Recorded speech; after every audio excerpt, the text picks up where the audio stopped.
guys. I am so sorry. I know it's been what, like at least a week since the last time I went live. So I do want to explain myself. I know that people around here are really nice and will probably say that I don't need to apologize and I don't need to explain anything, but I still want to, give everybody updates on what's been going on with me and stuff like that. Like, I know a few weeks ago things were like really rough, and like I just didn't want anybody to be like too worried about me or whatever. Let me just say hi to everybody. Hey Danielle, thank you so much for being here. Golivaldo Martinez, how are you? I see you changed your name, or I don't know if I'm allowed to say that. I know it's you because you're on my IG. From here on out, I'm just gonna say less. It's up to you if you want to say who you are. Reef Wilson, I see you changed your name back. Awesome. The other name was interesting. I just didn't want to say it. Hope you understand. Observing stuff. Hey, birthday guy, how you doing? I don't know. I personally celebrate my birthday all month long. I don't know about you, observing stuff. Maybe you celebrate your birthday for days, maybe the whole week. I still consider you like celebrating your birthday for some reason. I'm sorry, Danielle. Oh, where did your message go? Right here. So yeah, let me tell you what happened. So last week, I got a new job. For anybody that doesn't know, you should put the cake back in your emoji for the whole week. I support that. That's how I started. First, I was like, it's my birthday week. Like, it had to be the whole week. And then, like, as I got a little bit older, I decided to spread it out. And then I realized that my birthday was in late November, like around Thanksgiving time. So then I was, like, celebrating earlier. So I decided... Golivaldo, no, that's jinxie for people who didn't notice that. But then I was like, I'm gonna celebrate my birthday early, so I started celebrating it like on Halloween, because I really like Halloween. I like dressing up, I like celebrating, I like going out if I can, that kind of thing. So I was like, if I'm gonna be going out and having fun anyways, I might as well say it's like the beginning of my birthday. And then I would celebrate it again around Thanksgiving because it's another celebration. And then I would celebrate it again on Christmas. So it was like a month apart, like 3 times. So I was like, yes, it's my birthday. And then now that I'm on, yes, love the cake. So now that I'm, on social media, it's like I feel like I need to kind of disguise when my birthday actually is, so it actually works out pretty good. But yeah, it's Sagittarius season for me, but like on Halloween, I'll probably turn up.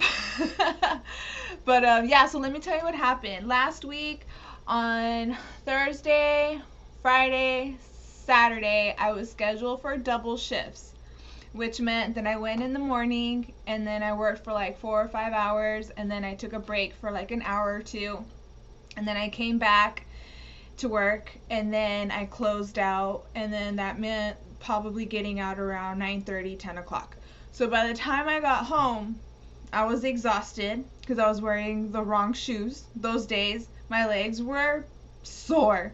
I lost like literally 10 pounds, like just working at this place for like 3 weeks, I think. So I got home and I was just exhausted. Like, I would wash up, take care of my dogs, make sure they were good, and then I would just pass out. And then I would wake up, get ready, go to work, and then do it all over again.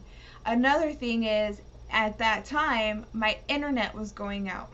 I don't know what the problem was, but I did all kinds of troubleshooting on my own. That didn't work. I called the internet people. They did their own troubleshooting thing. That didn't work. They told me to that I should schedule to have somebody come out, and I was like, at this point, I don't even know when my next day off is gonna be, and I only get like a couple hours of break in between my shifts, so I'm not gonna like have time to be waiting for somebody to get here, and then however long it's going to take for them to fix it. Like, I know I'll be cutting it short on time. I was supposed to have Sunday off. Then they texted me last week. They gave me time, you know, it wasn't like a last minute thing. But they told me that they needed me to come in Sunday early shift. And I was like, I better say yes, because A, I need the hours, B, I need the practice, C, if I start saying no to extra shifts, what if like they start to assume that I just don't want to work or I don't want to take on extra hours, and that's the last thing I wanted. So I was like, okay, yes, like I'll come in for the morning shift, no problem. I get to work and they're like, oh, we added you for another shift that day. And I was like, what? So then I started thinking about it, and I'm like, okay, that's 4 days of double shifts back to back. So I was already getting tired just thinking about it. Then the new schedule came in, and then on Monday they scheduled me for another double. So then I was like, that's 5 days of double shifts. And at the same time, my internet was going in and out all over the place. I couldn't use it. So I couldn't, if anybody went live, like I missed a bunch of, I think Queen and Concealed Ringleader uploaded some videos about some stuff that's been going on. I haven't been able to catch up to that. I was going to do that today. But I was like, you know what, let me do a live, because tomorrow I go in early shift, morning shift. So I'll have the afternoon off. So I was kind of planning to use that time to catch up on things. But I was like, holy shit, like that's a lot of work. And I just wasn't used to it. Like I've been off from work for like a few years now, and then I get back to work, or not even back to work. Like this is a whole other like type of job for me. So I was like 5 days of back-to-back double shifts, and I was like so tired. But like one of the girls at work gave me her hand-me-down no-slip shoes because I didn't have any, and that like helped so much. Like my legs aren't all like sore anymore. So that was a big deal. 10 pounds. I mean, it's a lot of walking around. I have a smartwatch, so it tracks my steps, and I'm doing at anywhere from like 6,000 to 8,000 steps like a day. So yeah, that's why I'm losing weight. And then well, I'm not eating as much because I'm working. So like it's you know, I don't want to complain, because like I said, I just don't want anyone to think that like I don't want to work or that I don't need to work or whatever, because that's not true. I do need the practice, and I need to let everyone know that I want to be there. So I just, between me and you, it was brutal. It was really brutal. And like I've never worked in the food industry before, so some things are just taking a little bit longer like to catch on with me. I used to work at a doctor's office, and that was like its whole other beast, if you will, because that wasn't easy either to learn. I worked there for 13 years, and I want to say the first like 5 were like really hard, because I mean I was learning like this whole new thing. And I don't know what's up with people, but like when I teach someone how to do something, I think it's very important to have patience. And I also think it's very important to explain things, because not everybody's brain works the same. And with me, I learn better when I write things down, first of all. And another thing is I learn things better when it's explained to me like why I'm doing what I'm doing. It's not, I want to say like it's not enough to say do this, do that, go here, go there. Like you got to show me and tell me like how come. And then like my logic starts to work. Hey Nicolette, glad you're here. I saw your message. I don't know if, or your comment on one of my past live streams. I responded to you. It just sucks because like whenever you reply to somebody's initial comment on a live stream or on a video on YouTube, it doesn't like let you reply. It just, you're just replying without like the name being tagged. So I don't know if you got like a notification that I replied. But yeah, like that's how I am. And today, by the way, since there's people here, I wanted to say that we're gonna do like a short live stream as far as like news goes. I did see that I had saved some news from like a couple weeks ago. If I find anything that I don't think has updates, like any videos that are like more informative, we'll go through those. But what I want to do today is do the news stories on this channel, and then if we can, I want to move over to my other channel, which is MissRaeMoody Talks, and I kind of want to just have kind of like a, I don't want to say one-on-one conversation, but like I just want to like have something where I'm just speaking, like not really showing videos, but just like talking about stuff, because I did mention about like how work has been and things like that, but I mean there's more to it. There's stuff that I want to run by you all, because in real life I just feel like I'm not being heard for some reason. I feel like people talk at me, like, and then they don't wait for me to reply. Like they literally will walk up to me and like blah blah blah blah blah blah blah bye, and then they leave, and I'm like, do you even care like what I have to say? So I do want to run by some stuff like that I've been thinking about like with you all, but I just figured this would be a good time to break in my other channel since I've never been live there. So I went ahead and put the link in the chat. It's to MissRaeMoody Talks. Please make sure that you're subscribed and hit the notification bell, because once we're done here, we're gonna go over there. Alright, so let me make sure that I didn't miss anybody's comments. Okay, I think we're good. I don't know if Jinxie's coming back on his other account. I mean, you're welcome to stay on that one if you want. I just, you know, recognized your picture, so I knew it was you. Let's see. Oh yeah, so as far as the internet goes, internet guy came yesterday, and he switched out my boxes, whatever the hell they are, and he said that there should have been an update, so if my internet went out, it was probably that, but he said it was supposed to happen like pretty much right away. My internet was working really good yesterday up until about midnight, and then it went out again, so I don't know if that had to do with my internet still being messed up, or if it was the update he was talking about, it just took longer than he said it would. So if I get disconnected here, I will come back and we'll figure something out. Like I said, tomorrow I'm supposed to only work in the morning, so hopefully if somebody needs to come out, they'll be able to do that tomorrow, because to be honest, at this point, I don't even know when my next day off is going to be. Alright, so let's go ahead and stop screen sharing this. And another thing I wanted to mention is that I have not abandoned the Joel Guy trial. It's just that for now I'm still in a place where I need to prioritize like how I'm spending my money, since I've only gotten paid I think like once since I started working, and I had to use that towards rent because I was already like behind on that. So I mean StreamYards is just gonna have to wait for now.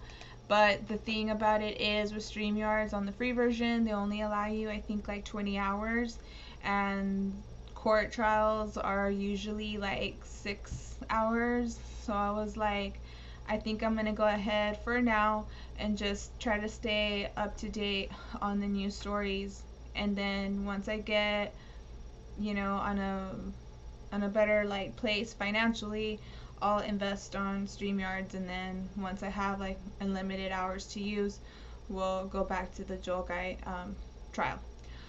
So let's go ahead and get started. This first video is not really about crime. It's more having to do with just facts. One of the other times that I went live, I remember I mentioned that I had been wanting to do a makeup tutorial channel, something like that. So I thought this was a good story to look at. It's called Time to Toss Older Makeup, What to Look For, and this is courtesy of News Channel 3-12. Let's take a look. So it looks like there was an ad here, but it'll skip it. It'll just take a bit for the skip ad link to pop up, or the button. Yeah. So my apologies. It's not the internet or anything, that's just how it works. Hey Sweet Vampy, how you doing? Well, as a man who wears makeup for a living, this is right up my... That's hilarious. When he said that, I laughed so hard. When I first saw this, he says, as a man that wears makeup for a living. And I was like, what? In my head, I pictured like full makeup, like lipstick, eyeshadow, fake eyelashes. Like I was literally looking at his face, like thinking, what does he look like wearing a wig? But then I realized that news people wear makeup because they're on camera. So he's wearing makeup right now, if you think about it. Nicolette Morsa, just subscribe. Okay, hopefully we'll see you there. Sweet Vampire says, I'm okay today. I'll be right back. Alright, I'll be here. Alright, yeah, so let's keep watching. Alley, using expired makeup, lipstick, other cosmetic products, it can cause some skin problems, even infections. But how can you tell if your makeup is too old to be continued for use? Dermatologist Dr. Ann Truitt joining us this morning. All right, you say that when is it time to to toss these things? When is it too old? Yes. So I think it's important for your consumers to know that makeup and cosmetics do go bad. They expire. They need to be thrown out after they've lost their potency. But and this is because over time that they will start to collect bacteria, and this can lead to infections. The ingredients within the products can actually break down. When she says that the ingredients in the products can break down, I looked this up recently. It's pretty ironic that this popped up. Am I buffering? No. But apparently, like, makeup has preservatives. So when you open it, those preservatives start to break down. So when you apply the makeup, it could cause a reaction on your skin. I don't save my makeup. I usually use it up, and whatever I do have that I intend like just to collect, I never touch anyways. I have it more as a display item, if you want to say. I mean, I have a ton of makeup. One of these days, like I'll do like a show and tell. That would be a good idea actually for a live stream, just a show and tell of the ridiculous amount of makeup I have. The only reason I don't wear like a ton of makeup like is because I wear glasses, so the glare keeps people from seeing anything that I do like around my eyes anyways. But I do want to get contact lenses. One main reason I've been wanting to get contact lenses is because at work there's a refrigerator, if you can imagine. That's where they keep the food, and there's also a freezer, so it's like a walk-in refrigerator that leads into a walk-in freezer. So I'm in there getting things, and as soon as I come out, my glasses like fog up, and I'm literally like having to look like from up here, and I'm blind without my glasses. So I'm like with stuff in my hands, and I'm having to like look through the blurry part to get out there. So that's not good. But yeah, so I'm gonna try to switch to contacts too, which is probably gonna be an investment. Danielle Williams says, I rarely use my makeup. Yeah, and then now too, not just my glasses, but at work we have to wear masks. So there's no point in wearing, like I tried wearing lipstick too because I don't wear my mask like on my break. I don't wear my mask like once we close and we're still in there. I usually take my mask off, but I was like seeing that when I wore lipstick, like it was smearing from where I had the mask on. So now I just keep my mask on the whole time, and I'm just like, yeah, I'll just stick to that. At least I won't be using my makeup. But as soon as the mask thing goes away and I get contacts on, I'll probably will go back to using makeup because I love makeup. Like that, it's one of my hobbies that I do. It's a lot of fun. Jinxie says, good thing I don't use makeup. cause skin irritation and actually a form of acne as well. So that is why it is good to know when your product has lost its prime. But how do you know that? So the manufacturers are not required to put an expiration date on makeup and cosmetics unless it has some sort of SPF or some protection factor that has been listed. Then it is put into the drug category, and yes, it has to have an expiration date. But what some manufacturers have done for the makeup and cosmetics have put what we call a PAO symbol on their product. And what this stands for is period after opening. And if you look on the back of the bottle, you'll see a symbol that will actually look like a little jar, and it has the lid open. And within that, you'll have a number and then the letter M. And what that means is the number of months that this product is good after you have opened it. So now, but the interesting part too is that the manufacturers are not required to put this PAO symbol on their product. So kind of a good rule to follow is that mascara usually lasts about 3 months. Eyeshadows can last anywhere from 12 to 24 months. Foundations, depending on what they are, can last from 6 to 12 months. But there are some products that are a little bit more specialized. Like, for instance, for me, every single morning I use an antioxidant that has vitamin C in it. Vitamin C is a little less stable over time, so the PAO for that is 6 months. Some of them are so quick, and we actually have a photo. That doesn't seem like a long time, right? And the products that she was showing, like right now she showed Laura Mercier, I don't know if it's Mercier or Mercier foundation. It's really expensive.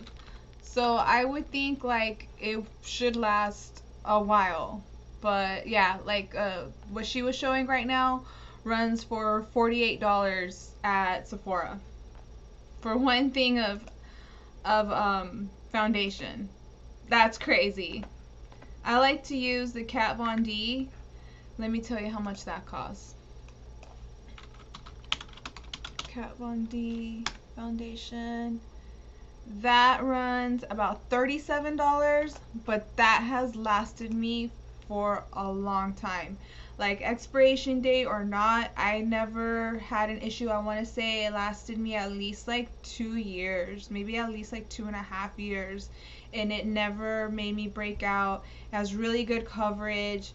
I have oily skin, combination skin, but mostly oily, and I don't have issues with it like caking up at any time. Like it's really good. It's really worth it, like for the price. But like what she's talking about is like really expensive, and if it's supposed to only last like a year or like a year and a half, like that could get like to be quite an investment. It's good for some people. You always had the biggest crush on Kat. I always thought she's cool. She was kind of like somebody I looked up to maybe like 15 years ago, something like that. I always wanted to do like tattooing. I just never met anybody that like could teach me, and I'm somebody that needs to be taught. Like I won't buy a tattoo machine and then just go at it. Like I want somebody to explain it to me. Yeah, she's a cutie. She's married now. She has a baby, I think, at least one child.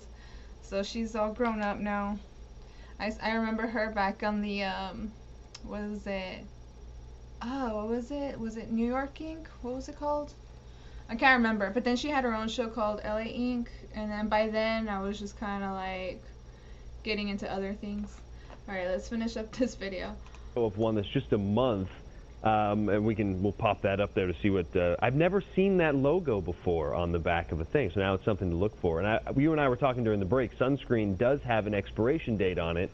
What are some of the things you see when you have clients come in, and how can they tell if it's been open for a long time, if it's time to get rid of it? Is it just that date on the back? What if it doesn't have? By the way, everybody, I just dropped a link again to my other channel. Please make sure that you're subscribed, because once we're done with the news reporting on this channel, we're going to move over to that channel and talk about other things. That little logo. If it doesn't have the logo on it, then there are some things that you can look for. So mascara will start to dry out, and don't add water to it, just throw it away. I've heard of people do that. That is gross. I want to say probably like in high school, like some girls would put like water in the mascara to make it like last longer. No, don't ever do that. Don't ever do that. That's gross. What was another thing? I remember girls would use Sharpies as eyeliner. No, very bad. There's chemicals in Sharpies that could irritate your eyes and give you infections. That's another no-no. If I think of any others, I'll let you know. Some of the makeup, the coloring will start to fade. Some of the products, especially powders, will start to break down where it just doesn't look right. And then some, if they've been around for a while, will actually... Oh yeah, and on nail polish, adding nail polish, like once it starts to clump up, I've seen girls put nail polish remover to try to thin it out. Don't do that. It doesn't really work. have a bit of a smell that doesn't smell very good. So obviously, if you've gotten to that point, yes, you need to throw it away. All right. Yeah, the Sharpie. Yeah, that's true. It can make you high as fuck. Time to check my my makeup bag. Make sure. He says he's gonna check his makeup bag. That's hilarious. But I'm good to go. Dr. Ann Truitt, thanks so much for joining us. Oh, you're very welcome. Thank you for having me. All right. Let's continue. All right. So this is a story that I was thinking about having a whole live about it, because when I had heard about it, when the news broke about it. She looks like any other doty. Stop it! I don't even know why you did that. But when the news broke about the situation, I found it very shocking and appalling, and I hadn't heard about it in some time, and then like a news update came, so I was thinking maybe I should do somewhat of a presentation, if you will, about it. But I started to look for news clips, and it just kind of wasn't enough, and then the information that I needed, I wasn't sure if I could show it, so I'm still kind of on the fence on whether or not if I want to do a whole like thing about it. But this is about a woman. Her name is Heather Mack, and her mother, is a socialite. Well, right now she's a prisoner. But her mother was a rich socialite, and her father had passed away, and her and her mom, I don't know how much time had passed before her and her mom went to Bali, I think with her boyfriend even. And while they were over there vacationing, her and her boyfriend turned on her mom, and they ended up killing her. I'm not too sure what the method of her death was. I'm not too sure what they did to her. I just know they stuffed her in a suitcase. They put her in a taxi cab, and they were supposed to come back into the taxi to go somewhere. They never came back. So this is all in Bali. So the taxi driver went to the police station and was like, hey, this is suspicious. This couple left a suitcase in the trunk of the taxi cab. Need you to look at it. They opened it up, and her mom was dead in there. And then from what I remember, there was even like a blood smear like on the outside of the suitcase. They were arrested, and then she was pregnant as well.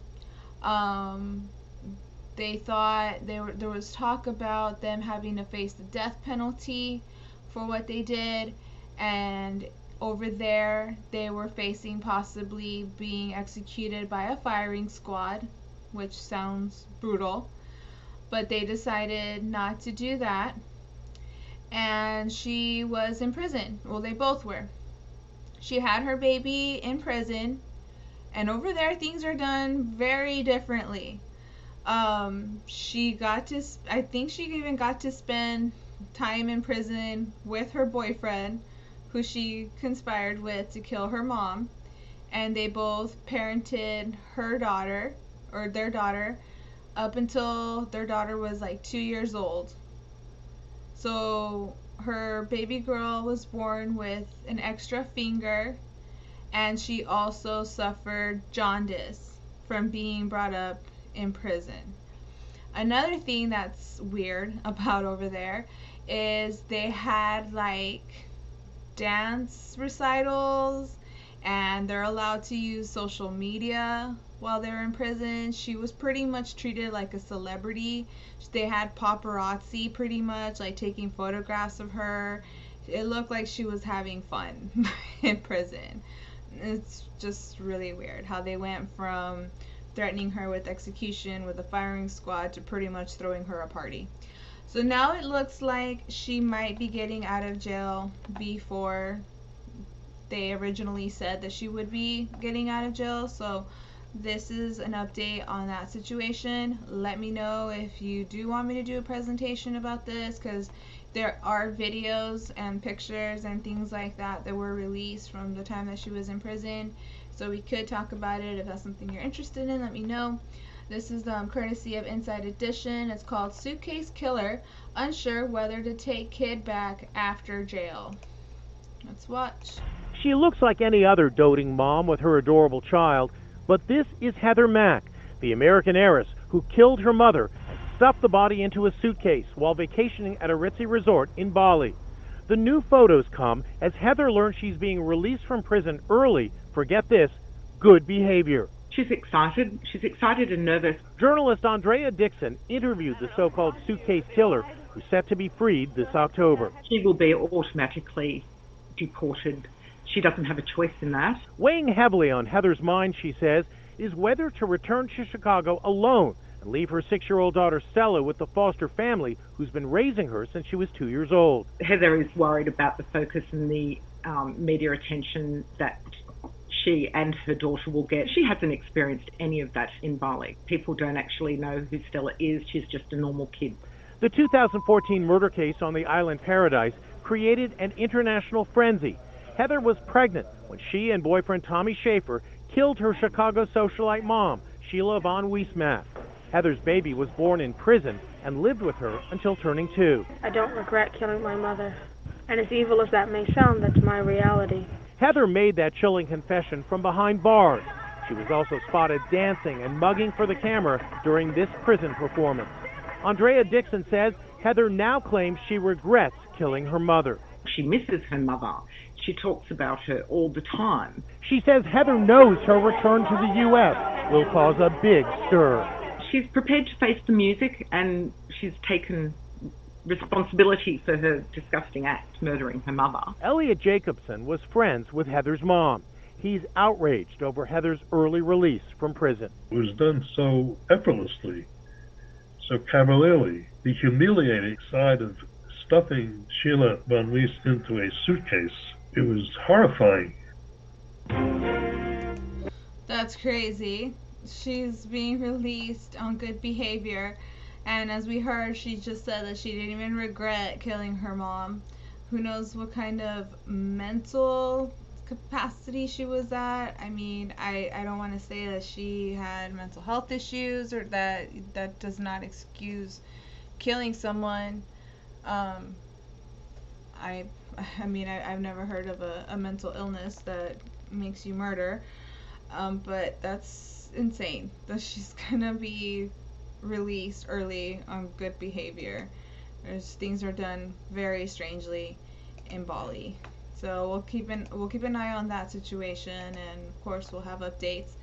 Now this next story, when I was looking at news clips, by the way, I only have 6 clips because this is how much I was able to find before my internet cut out last night. So at that point I said to myself, okay, if my internet's gonna continue cutting out, I'm gonna get frustrated and I'm not gonna be able to do what I want to do.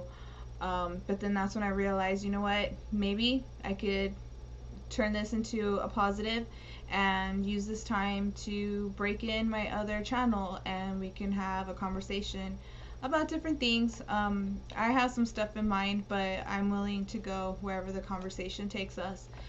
But when I was looking through the news clips, I found this one about Elijah McClain.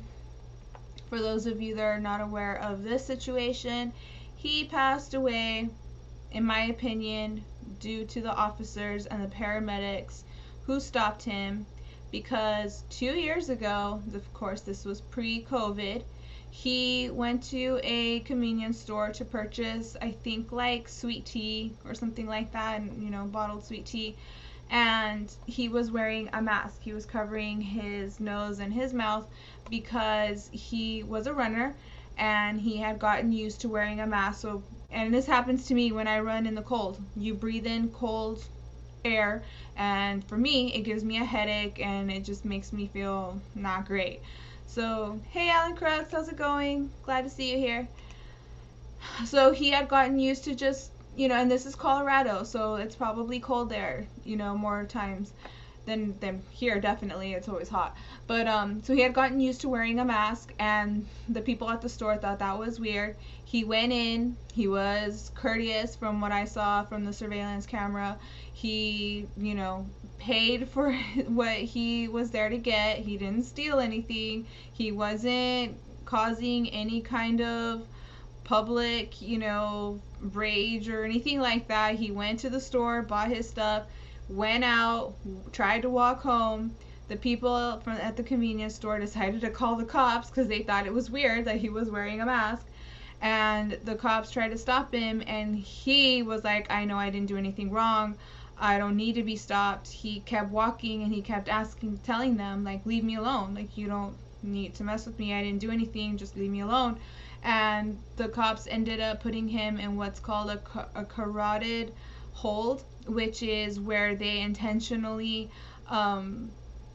interrupt your breathing to make you temporarily pass out. And on top of that, the paramedics gave him ketamine. I have never heard of anybody doing that during an arrest.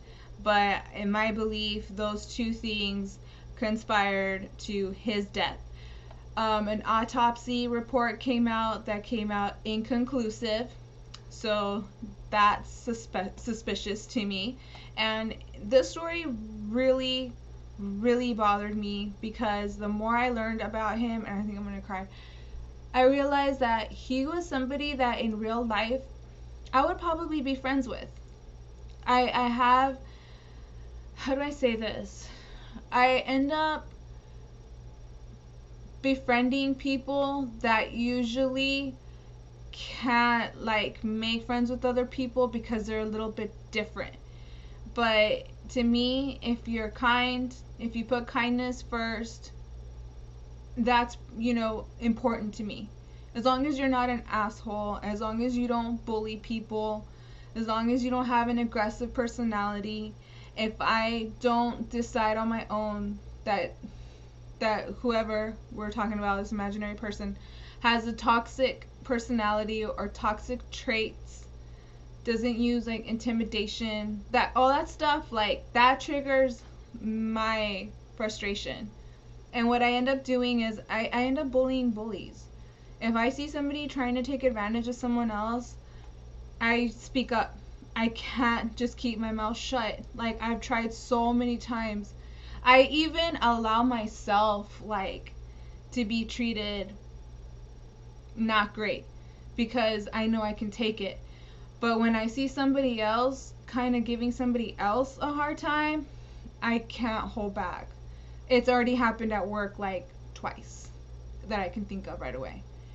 And I've had people speak to me harshly, and then I always end up just whatever, I'm not going to stoop down to your level. I've been treated like hell in the past. You're not scary to me. I was a little kid and I was bullied, and that was scary. But now that I'm an adult, I know that in real life you can't hurt me, you can't affect me. I'm not going to let you bring me down. I'm not going to let you change the way I see things. Screw you. Get out of my way. But this situation, and then if you've never seen the arrest video, it's so heartbreaking. And then the more I learned about him, it just made me feel it was just, he did not deserve what happened to him. And we're going to get into that because this is a pretty lengthy video. It's compared to the other clips that I have, it's a little over 6 minutes long. So we'll break it down. And as I was watching it, I had a lot going on in my head. So we'll definitely get into it. Let me just catch up to the chat real quick. Oh, as far as like that other chick, Heather Mack, yeah, I'm pretty sure she probably had it already planned out that she was gonna, that her and her boyfriend were gonna kill her mom when they went to Bali. It's outrageous. Yeah, there's definitely thinner air for sure. So, and then this was pre-COVID, and it's just really fucked up because now I'm sure of it.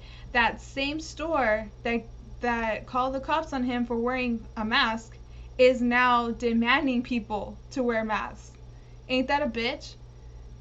You see how quickly things change? Like, he didn't hurt anybody. He wasn't even acting out or anything. It was just because he decided to wear, or because he was used to wearing a mask, that they saw him different and they called the cops on him. Or other things too, I'm sure, are reasons why they called the cops on him. And look what happened. He did not deserve like that. Yeah, they drugged him. They totally drugged him. Yeah, I need to educate myself more on the personality types. I've tried to look it up before. I don't know too much about that, but I have seen that, the INFJ, and there's other ones. So I don't know if there's like a quiz that I could take or whatever to find out exactly what I am. But yeah, I don't want to comment because I don't know. I haven't learned too much about that, but I will. I'll definitely look into it. So let's go ahead and watch this video. It's called 2 Years Later, Elijah McClain's mom, Sheenan, talks to her son every day. And this is from 9 News. And I'll try to keep it together because last night I lost it. Hey, stop right there. Saturday was one of Elijah's favorite days. A rare day off between the 12-hour shifts he worked at the massage studio. I am an introvert. Please respect the boundaries. See? Look at this. He says, I am an introvert. Please respect the boundaries I am speaking. He is not like freaking out, like being aggressive. He's not cussing them out. He's not kicking, screaming. He's not, you know, with a weapon in his hand. Like, he's just telling them, like, look, like, stay over there. Like, you have no reason to be in my space. I didn't do anything wrong. In fact, in the video, they even say, well, he hasn't committed any crimes, you know, but they still, like, went ahead and detained him. It's crazy. Online quiz? Okay. Yeah, I'll definitely, hell, maybe we'll do that. Oh, yeah, Ellen, so after we're done here, we're going to move over to my other channel. I just dropped a link in the chat. It's MissRaeMoody Talks, and hope to see you there. So make sure you're subscribed and you hit the notification bell, because we're going to just have a conversation. It's going to be more free form, if you will. I'm not going to be showing videos or anything. It's just going to be a discussion. Maybe I'll have a panel. I'm not too sure. I feel like I'm pretty good at keeping up with the chat. I like having a conversation with the chat this way, but we'll see. We'll see what I end up doing. Cool. Alright. And Daniel Williams says, I don't understand why good people lose their life while the bad people continue to live on. Exactly. I'm seeing a lot of that. And I'll be honest, on a lot of these officer-involved deaths, I do notice, I don't know who does it, how it happens, but there will be some type of smear campaign, if you will, that happens with the victim.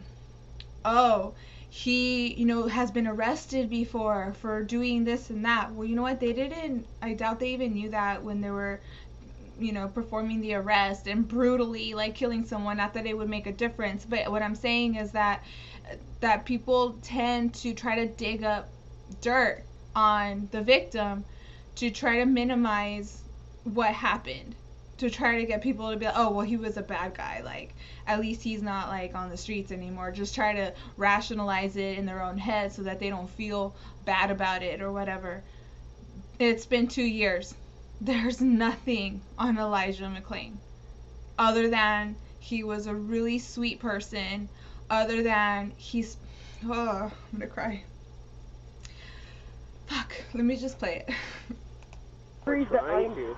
Starting the day with his routine 5-mile run in the neighborhood, then opening his current read.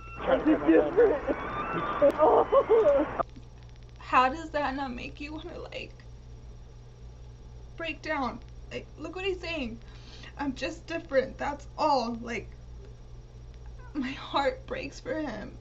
He didn't deserve that, like, at all. Nobody like him deserves to be treated like shit just for being different. Like, that is so fucking heartbreaking. But what I wanted to say is, like, you're hearing the violin playing. He used to spend his free time playing violin to the kittens at the shelter. Like, he was probably, like, the sweetest person, like, ever. This should not have happened to him, like, at all. They had no reason to do that to him. And there's, like, no outcry about it. I mean, I think there might have been at the beginning, but then I want to say that the George Floyd situation happened sometime after that, and then that just kind of got all of the attention. But yeah, I'm not gonna let this situation go, like, at all. This is really, really upsetting to me. Alan Crook says, this world is controlled by pure evil. Eastern philosopher Jiddu Krishnamurti, yeah, explained it is no measure of health to be well adjusted to a sick society.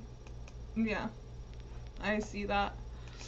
Elijah's that family member to volunteer to make a store run for everyone when nobody else wants to go. I'm so sorry.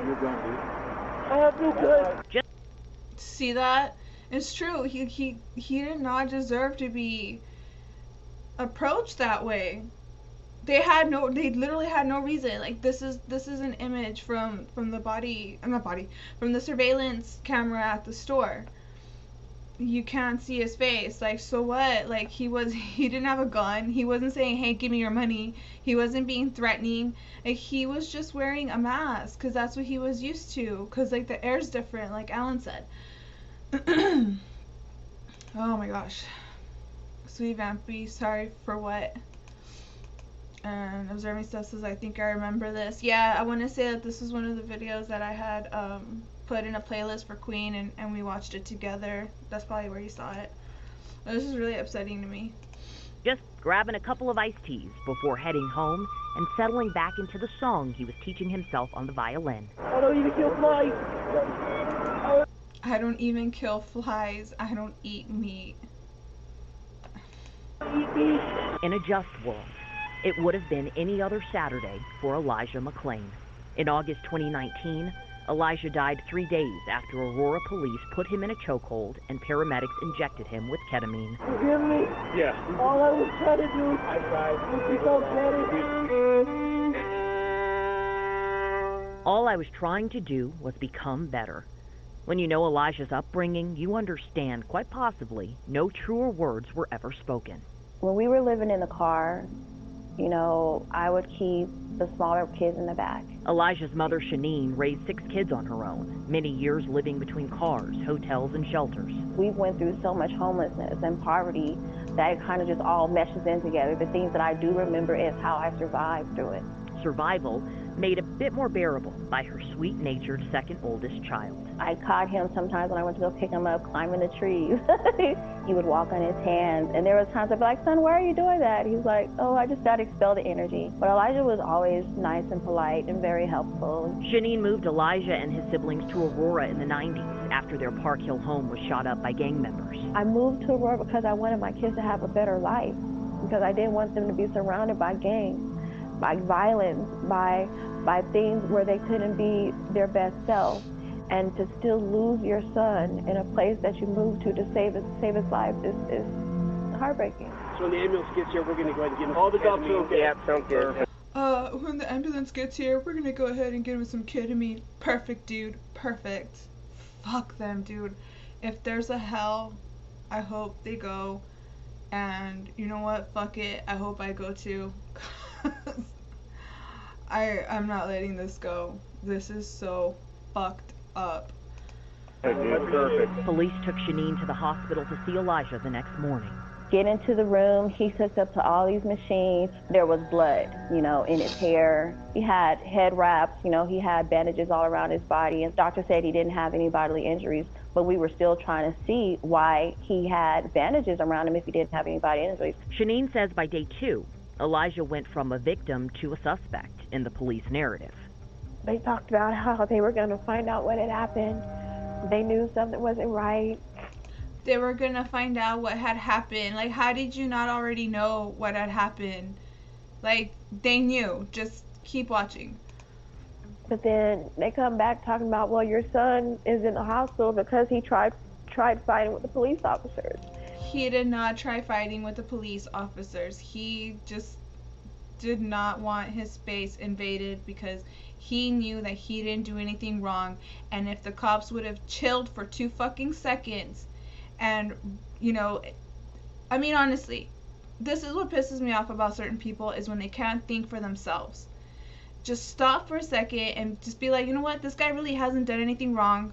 He's not aggressive. The people at the convenience store even said that he didn't do anything wrong. They just found him suspicious. Let's go back over there and find out, like, what happened. Let's do our own investigation or whatever and come up with what the appropriate thing to do is. But no, once you send the cops after someone, this is what's most likely going to happen. And I can see why people don't want to call the cops. And if that's going to be the case, then crime would go up. You see what I mean?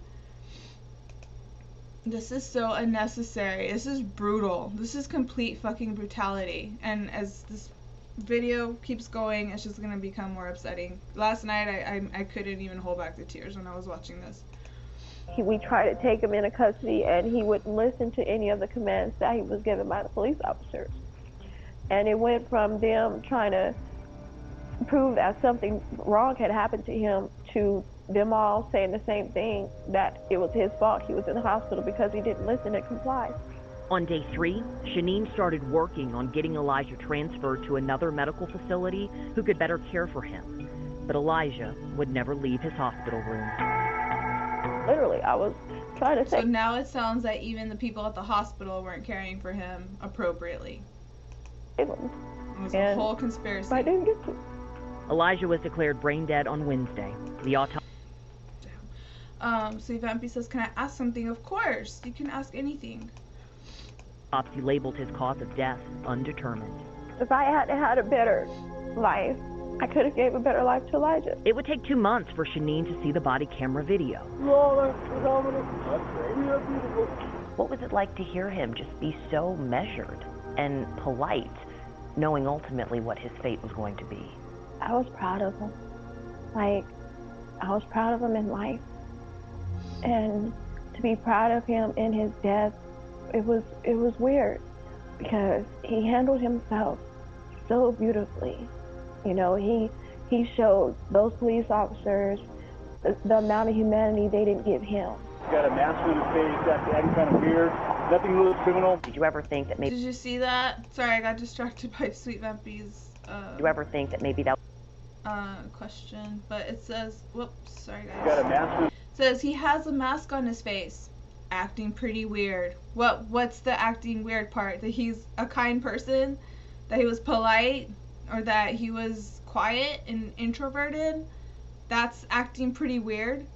And then they said so themselves, nothing criminal. In other words, no reason to really detain him or even approach him at all. This is crazy. Sweet Vampy asks, why don't people show all races doing this to people instead of the white cops doing this? I mean, let's think about that.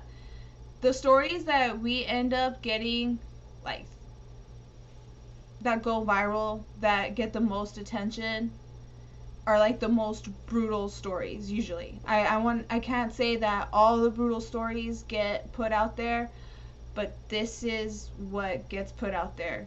I can't tell you why it ended up being white cops. Was it other races that were there?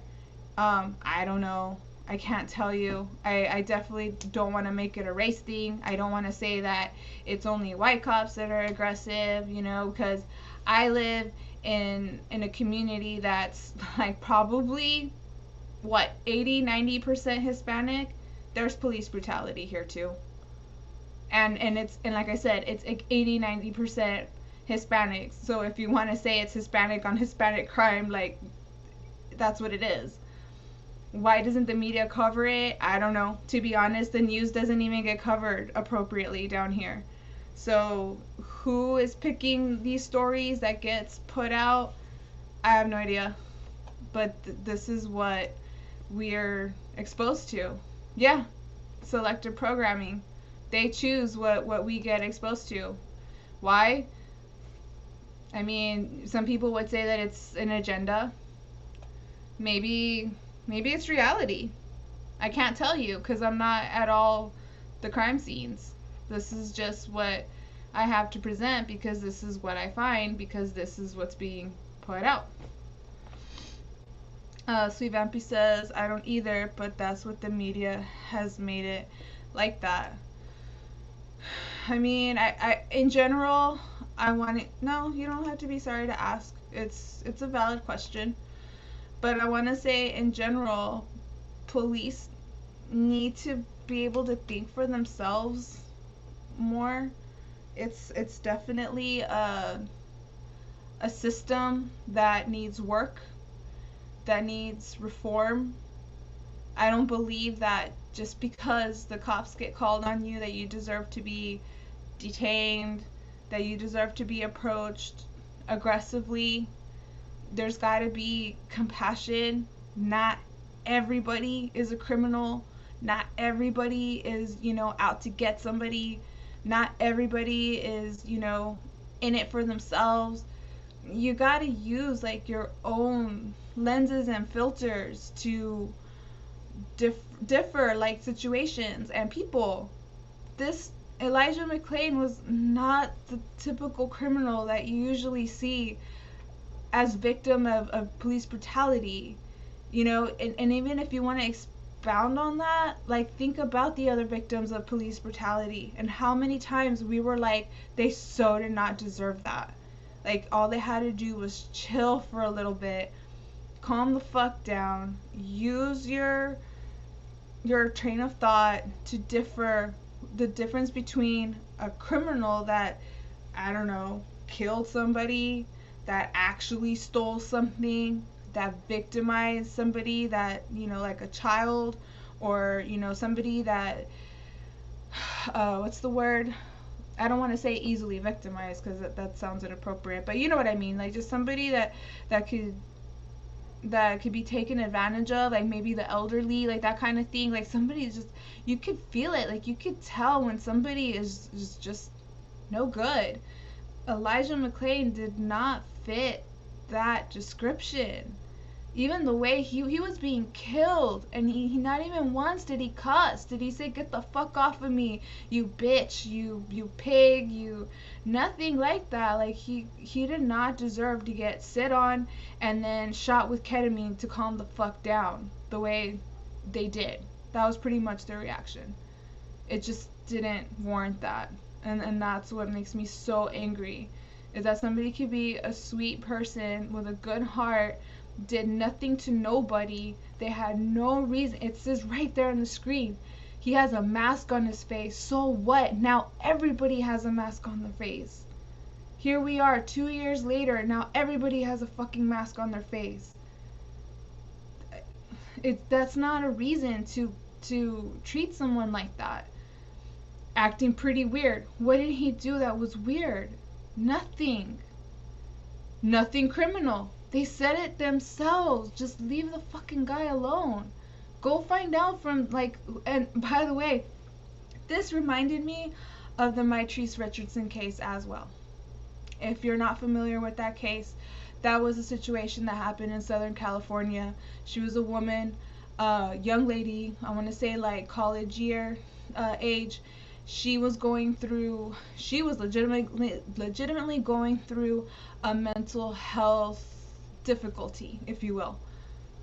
She ends up at a restaurant where a couple, like, she started talking to like some people, and she was being eccentric. She had like a extrovert personality. She was just kind of like talking to everybody, and some people at a table were like, oh, so are you gonna like eat? And she took that as an invitation. And where I come from, this might not be everywhere, but when you invite somebody for a meal, you're offering. If you're offering, that means you're paying.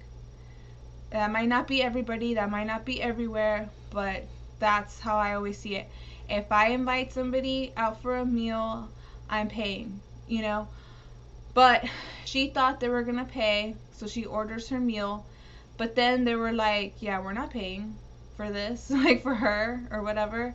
So then the restaurant decides to call the police because according to them, she was behaving erratically.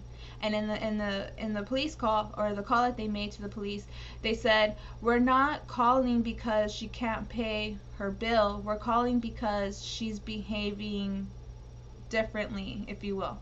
So they come out, they talk to her, they themselves decide, this is without any professionals checking her, talking to her, anything. They themselves decide that she wasn't acting strangely, but they found, I think, a little bit of marijuana in her car, which by at that point it was illegal in California. And I want to say because she didn't pay her bill, they decided to charge her for that. So they impounded her car, they took away her keys, they took away her wallet, they brought her to the police station, they arrested her, brought her to the police station, they had her there, they had her detained. Her mom calls and she says, my daughter is detained, I want to know if you're going to hold her overnight. She planned ahead for this. She did her part. She said, if you're going to let her out tonight, I need to know so I can make my way over there. My trees had traveled a little bit to get to where she ended up. So then they're like, no, we're going to keep her overnight. So she goes, okay, because if you're going to let her out before, I need to be there to pick her up because she doesn't have her car, she doesn't have her keys, she doesn't have her phone. And I don't want to, tomorrow end up seeing a story on the news saying that she's missing and her head is chopped off. Like, she literally said something like that. So she hangs up and they end up releasing her that night without her phone, without her car, without anything. According to the police, they offered for her to wait in the lobby. She declined. Well, she's an adult, so they couldn't hold her after that, I guess. So she walks. She's somewhere where she's not familiar. She's going through a mental health situation, which, by the way, like I said, she never got evaluated by any professional, but she was going through something. I had seen a documentary, which, by the way, disappeared. I can't find it anywhere anymore. She had been posting messages on Facebook that didn't make sense. Like, she was talking about the Illuminati, about aliens, a conspiracy having to do with Michael Jackson, like stuff like that, which, to be honest, in my experience, that's not weird. But like, to some people, I could see where that's different. So they let her walk away, and the police had decided not to release the surveillance footage from inside the police station. They found it sometime afterwards, and you could see where she was in the lobby or whatever, and she walks away and another police officer follows her out. So there's a theory out there that it was a police officer that met up with her somewhere on the road and offered to take her home, and then she went missing. So then her mom calls the next morning and tries to find out where her daughter is. She's missing for like almost a year. So a bunch of stuff happens in between, and then her body turns up like in the middle of nowhere. All of that was so unnecessary. So definitely I blame the police for not taking care of the people in their community or visitors of their community. It's all very gonna get you. I personally, in real life, I won't even look a cop in the eye because I feel like that's all it's gonna take for them to start fucking with me or harassing me. And I know that I don't fit the description of someone that gets harassed by the cops, but I do get harassed by the cops in a different way. Not aggressively, but there's other ways to harass people. So this was, yeah. So sorry, I ended up going on a rant. I hope I didn't, that's not considered like going on a tangent, because I feel like I did stay on topic more or less. But yeah, this is bullshit, in short. Let's keep watching. Acting kind of weird, nothing really criminal. Did you ever think that maybe that was a dangerous choice that your son was making to wear that mask? Not at all. He was a runner. Like, he would run out, he would run in the snow. He would run no matter what kind of weather it was, and the mask helped to keep the cold air from going in his nose. Attorney General Phil Weiser opened a sweeping investigation in August 2020. So grand jury is considering charges against these officers. My question for you is, what do you hope comes out of it, and what do you expect? You know, I imagine those might be two different things. I would love life in prison for all of them, but I think she's going easy on them with that. If this were a fair world, they would experience themselves what it's like to have your oxygen cut off and shot with ketamine, and see how they like it, and see if they survive. them to be lenient. In the wake of Elijah's death, Aurora police banned carotid holds, the maneuver used to restrain Elijah, which caused him to say those heartbreaking 3 words we have heard. So that in itself is evidence that that was the reason why he passed away. Why on the autopsy is it inconclusive? Like, make that make sense to me. Far too often. Finally, there's some real justice going on, and it's not being swept under the rug. I totally believe that if better laws had been in place before Elijah was murdered, that he would still be here today. Colorado police reform might seem timely, but for Elijah, it came far too late. I think probably the most heartbreaking thing you said in this interview is that you, in any way, blame yourself for what happened to your son. But I hope that you give yourself credit for the amazing man that he was, that the whole world now sees. And you do know that was because of you, right? I'm going to try my hardest to not blame myself, but as his mom, I was his caretaker. Why would she blame herself? Like, I don't blame her at all. She didn't do anything. There is such a thing as survivor's guilt, so maybe that's what we're talking about here. But I don't blame her for anything at all. This is totally on the cops and the paramedics, in my opinion. I'm supposed to keep him safe. And even though he was grown, that was still my job. What do you think Elijah would want you to do now? Well, let's see here. Don't eat meat. But I definitely think he wants me to be happy. And he knows that that's not possible, so as close as I can get. Have you found meaning and purpose out of your son's life? Yeah, he always had meaning. He always had purpose. Now other people just know it. Still months. Okay. Just gotta breathe through it. Yeah, if there's any updates on this case, you know I'll be on it, because this isn't over. I hate that everybody that was involved in the situation is still doing their job. They should be detained themselves, and like I said, they should feel what it's like, what they put him through. Alright, let's continue. This next clip is called 101-year-old grandmother seeks justice for beloved grandson killed on boat. It was so unnecessary. Courtesy of WTVR CBS 6.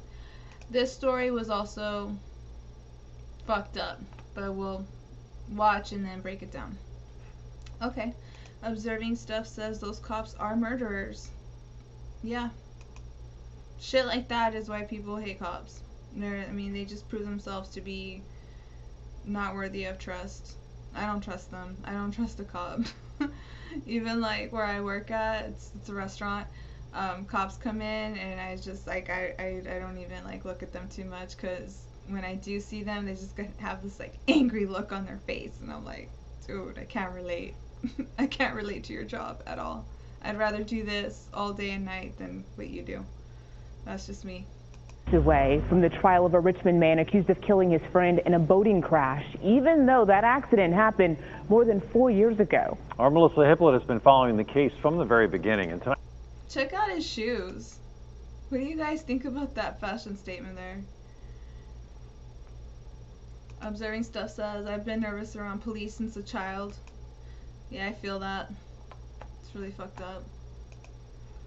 Alright, oops. No. What we're trying to do is this. Here we go.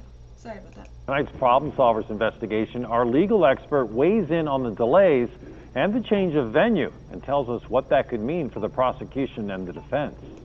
This case, or this news story, was really difficult to watch without getting annoyed because the suspect is being accused of pretty much murdering his friend, his quote-unquote friend, and he just has this walk. I don't want to call it like a swagger, but it's just this real obnoxious, stuck up, annoying way of walking that's like, it's not helping your case. You're just looking like a total fucking asshole, in my opinion. And the more you learn about like what happened, it's like, dude, you've got nothing to be proud of. Like, stop walking like that. Alan Crook says, I mean, was it Dress Down Friday or something? They should have like zoomed in and cut out them shoes. I don't get it, but I don't know. It's a statement, I guess. And they just stand out too much. You know what I mean? Like, I don't know. This is us together. To look at them and talk to them, you would never guess their ages. I'm 100 years old. I'm middle-aged plus 1. That's hilarious. She's like, I'm middle-aged plus 1. She's gonna live to be 200. And then how her husband reacts to it, they're just so adorable. It's a really cute couple, like older couple. Watch. Middle-aged plus 1. Jane, don't be cute. I'm 1. Jane, don't be cute. That's so adorable. 101. Married for 75 years. She saved everything and I saved nothing. Dr. Sam Graham and That's my kind of relationship. She says everything and I say nothing. They know the secret to a long-lasting marriage, I think. and his wife Jane have been through a lot together. Oh, there we are together in uniforms. Through it all, family sustained them. Family is the most important thing in the world. I think about it. Especially recently. You think about him every day. Oh, you do. Oh, it kills us, really, to lose him. He was the most wonderful. In just a year and a half, the Grahams, known as Gigi and Poppy, lost 2 of their grandchildren. Will McCormick, who died at age 25 from brain cancer in February of 2016, and then 31-year-old Graham McCormick, who died in a boating crash on the Rappahannock River in August of 2017. It was bad enough losing his brother Will, but he had a cancer that could not be cured. But Graham was so sudden and so well, and doing so well. He was just a wonderful person. Coping with Graham's death was hard enough, but then they learned his friend, Rand Hooper, had been arrested for it. Nobody can imagine the pain we've been through with that. It was so unnecessary. Investigators say Hooper was piloting a boat while drunk when it crashed into a bulkhead, throwing Graham overboard. He was piloting a boat while drunk. If that had been a car on the road, there would have been no question about arresting him. I can't remember what the charge is, but I did have a friend a long time ago that had driven drunk back from the island, and he crashed, and his girlfriend passed away in the crash, and he was arrested, and it was like manslaughter, I want to say. So I don't know what's the issue here with, like, it being a boating crash and he was boating while intoxicated. Like, there shouldn't even really be a trial, in my opinion. Like, how is he, like, saying not guilty?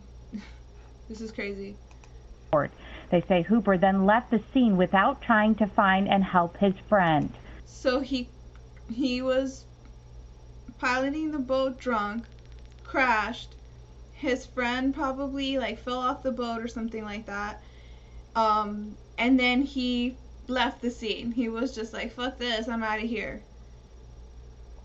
Observing Stuff says, I want to drive a boat. I've never done that before. Try it. I say try it. I'm not a risk taker, but I say go for it. Why not? I just can't imagine someone, he has a boat wreck or something and he doesn't hang around to find his passenger, you know. Hooper was originally charged with involuntary manslaughter, but Lancaster County's former top prosecutor, Jan Smith, negotiated a plea deal with Hooper's attorneys, meaning Hooper would plead guilty in exchange for 1 year in jail. Who is this guy? A prosecutor would, do they know each other? Like, are they, you know, sometimes people know each other and make deals, you know, to help each other out or whatever. I don't know. That prosecutor looked like somebody that could probably know a dude that walks all, you know, conceited like. I don't know where the prosecutor went, but let's see, where is he? I don't know. It seems to me like maybe they know each other or some shit, because that's fucking wild. Like, really? Like, you can't think for 2 seconds? Like, what if that had been, like, one of my relatives? Would I want, you know, my nephew or son or whatever to get done like that? Like, that never entered your mind? Like, what's the difficulty here? Like, 1 year for killing somebody. That's insane. Jinxie says, I wouldn't ever. I don't know how to swim. Fuck all that.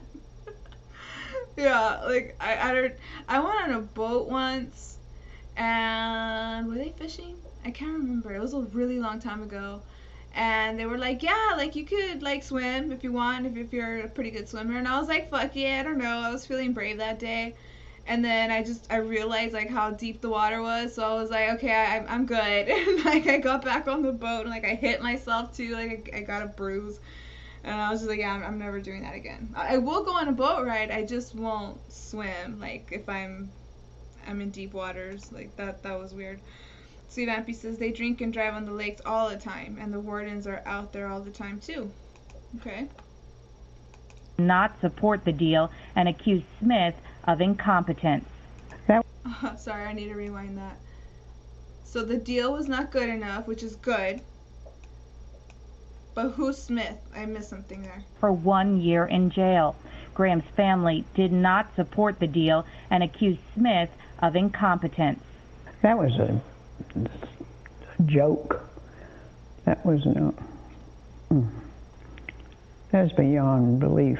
Smith ended up losing re-election, and in an unusual move, a judge rejected the plea deal in December of 2019, saying the punishment did not fit the crime.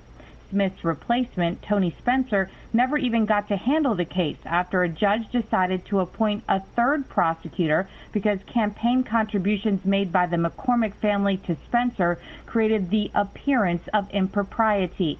Then COVID happened, further delaying the case. And most cases are not set off this far. CBS 6 legal analyst Todd Stone. But rarely do all these things happen in the same case. This thing's pretty cool. I want one. The statue with the balance thingy, that's pretty cool looking. Just saying. And that's what's going on here, is it's been plagued with several really unusual events. It was finally set to go to trial this past I want one of those too. June, but prosecutors learned one of their witnesses, the medical examiner, would be out on maternity leave until mid-January of Boo! It's like one thing after another, and this guy is just at home chilling, kicking back, just waiting for trial to happen, if it ever does. And meanwhile, the grandparents are not getting any younger. I mean, I hate to say it like that, but you know what I mean. Right. The prosecutor at the time thought 1 year in jail for that crime was going to be good enough. That's insane. 2022. The defense did not want another pathologist to testify in her place, so the trial is now set to begin January 18th, nearly 4.5 years after Graham died. You would have to think, well, there's either some evidentiary problem that the defense didn't want to have to contend with, or they just thought that the delay would inure to the defendant's benefit and didn't want to agree to have a different medical examiner because they were getting the benefit of another continuance. I know I don't have many more days minutes or minutes to live. I'd just like to get it over with before I die. I'd hate to die We want and justice. not know what the result was. We just want justice done in the right way. Rand Hooper is charged with both felony murder and aggravated involuntary manslaughter. The trial will take place in Norfolk, not Lancaster. A judge agreed to move it at the request of Hooper's attorneys. Now, Todd Stone tells me moving the trial to Norfolk means it's likely the lawyers will be able to select an impartial jury, and the trial should be able to move forward without having to be continued yet again.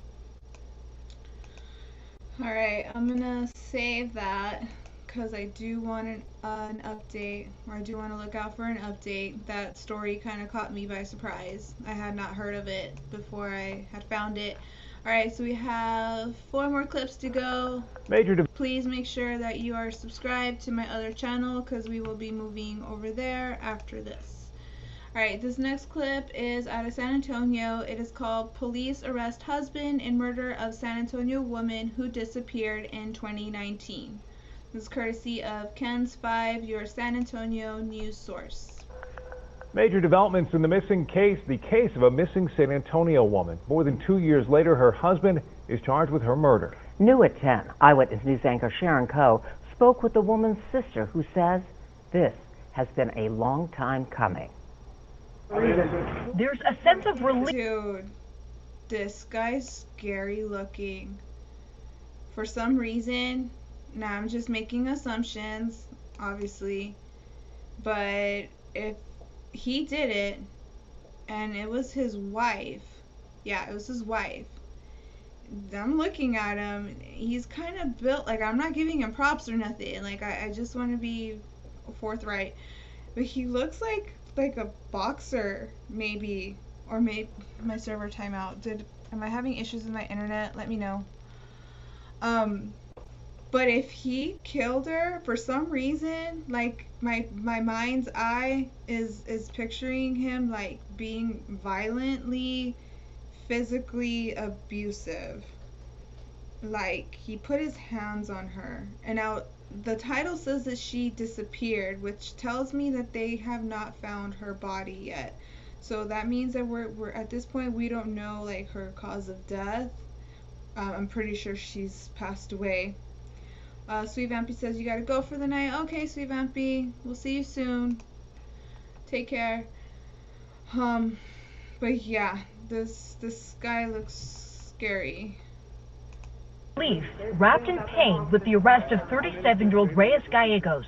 He was previously charged with filing a false report in connection to his wife's disappearance, but was never named a suspect until now. It's been real tough. It's been hard. This is Cecilia Huerta Gallegos' sister, Mireya Lopez. I don't have words right now what to say. Cecilia, a mother of 4, was last seen alive July 2019. The family feared she was dead and suspected her husband was behind her disappearance. He hasn't spoke to us. He hasn't been wanting to talk to us. Tuesday, San Antonio police told us they arrested... That's suspicious. I mean, in-laws don't automatically mean that you're going to have open communication, but that's weird. She goes missing and he doesn't want to talk to the family. Gallegos, saying this kind of case is enormously complex. They credited the detectives in the case. They did tell us that they have all the evidence. It took them 2 years in order for them to put together the evidence. I'm innocent. Is that all you got to say? That's what they all say. SAPD would not say if they discover Cecilia's body, but with this arrest, Mireya says the family is a step closer to getting closure. There's not a day we don't miss her and a day that we don't pray God that justice is served. Sharon Coe, KENS 5, Eyewitness. Scary, scary, scary. Fuck that. I don't know. I don't know what you all think, but if it turns out he did it, damn. I mean, that's scary. How do I say it? I don't know. Maybe I guess because like he looks really strong. I'm assuming he like beat her up. And that's a horrible, brutal way to pass away. And I want to say like I hope she's okay, but come on, she disappeared in 2019. That's not looking good. And if the police say that they have evidence, I'd like to see it. So I definitely want to keep up with that situation. I'm pretty sure I saved it already, but just in case I didn't, save it again. Alright, let's continue. We're down to our last 3 news clips for today. This is, we have a message here, or we have a chat. Alan Crook says he has a miscreant look about him with the bald head. It's the bald head for you? For me, it's the big arms. Like, I don't know why, like, I picture him, like, physically harming her. Like, I don't know why I'm thinking in my mind, like, he didn't use a weapon. I think he used his hands, is what I'm trying to say, I guess. But we'll see. We'll find out. Alright, this next clip is called Video. Reports of unruly airline passengers on the rise. And this is courtesy of WFSB3. Skip ad. My apologies. Just give it a moment. Here we go. Bad behavior in the skies. It is happening more and more. In fact, the FAA has issued more than $1 million in fines this year alone. Channel 3 Eyewitness News reporter Matthew Campbell is live tonight at Bradley. And Matthew, one of those fines actually stemmed from our airport. Yeah, Aaron, it did. This one happened back in February, and it was for not wearing a mask. The plane had to turn around, the passenger had to get kicked off the plane, and then he or she was hit with a $10,500 fine. During Ruth Coffey's years of flying, she's seen some bad behavior. I've seen them once drink the plane dry, but that was only once. I was on the way to New York from the UK. That seems tame compared to what's been happening this year. People assaulting flight crews, needing to be... I think this is the case or the situation where they had to duct tape the guy. That's insane. Really? You couldn't behave during a whole flight? They had to duct tape your ass to the chair? Should be ashamed of yourself. Be restrained. Like, not even children. You know what I mean? Fuck. To all-out brawls. If you thought you've seen more people act out on airplanes in the last year, you're not wrong. The FAA reports they've seen more than 3,900 reports of unruly behavior by passengers. More than 2,900 were for refusing to wear a mask. I'd rather just wear the mask. I don't even fight it at work. I just go ahead and put it on. I found benefits to having the mask on, because whenever I react to situations, I tend to make a face, and I realize that when my face is covered, you can't tell if I like side-eye so much, especially with my glasses, and there's a glare, and then my face covered, I'm able to react how I want. And then sometimes I speak under my breath too, because I can't help it. If I have something to say, I have to let it out one way or another. And with the mask, like, you can't hear it. So I just wear the mask. I'm just like, fuck it. not wearing masks. Is not just creating havoc and violence in the space that they live in. They are spreading that out through the airplane, and they are distracting the pilots.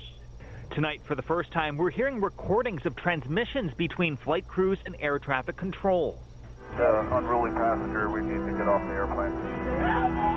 You need authorities on the ground. Oh, you can hear them in the background screaming. Damn. I think the one and only time I ever took an airplane was when I was a baby. but I don't remember that. I just told about it. But nowadays, that's probably like the last way I want to travel. Like, I have phobias as it is. I don't need to be worrying about other people. I don't know how to behave. Fuck that. Yeah. Like, I get anxiety and panic attacks. I usually don't talk about it because I don't want people to treat me differently because of it. But yeah, that shit's real. And I don't want to have to be worried about other people that can't fucking control themselves. That clip is part of a public service message the FAA is rolling out in an attempt to get people to get back to the days when civility ruled the skies. I suppose everybody's probably a bit more stressed, and when people get frustrated, unfortunately some people didn't learn what we try and teach the toddlers, which is, you know, use your words, not your hands. Yeah. So again, more than a... That's true. That's another way to look at it. Instead of like getting emotionally like affected, just find it funny that other motherfuckers can't behave. Just point and laugh like, what's wrong with you? Just sit down and shut up. $1 million in fines, and the year is not even over. Now, the FAA cannot... The year's not even over. Damn, that's ominous. not file criminal charges, so the airline unions, they're asking the Department of Justice to get involved. That is the latest. Live here at Bradley.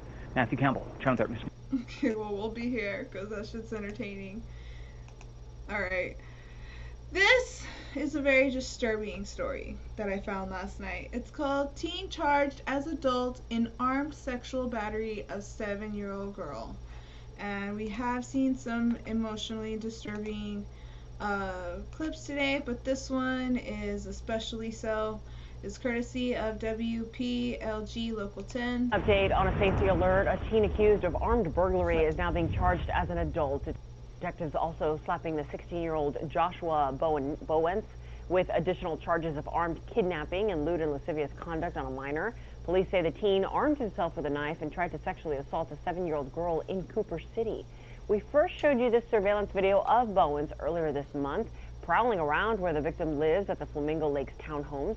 Police say they positively identified the teen even through DNA evidence. That's it. That's crazy. I mean, there's got to be more to that. Alright, I'm saving this because we got to know more. Okay, so we're about to hear from one of my favorite people. I'm not a fan of the cops, but this guy is something else.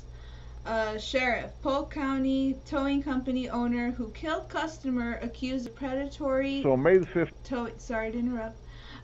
Towing arrested. I saw probably like 5 minutes of it, and then I was like, you know what? I'm just gonna save it and watch it with the fam.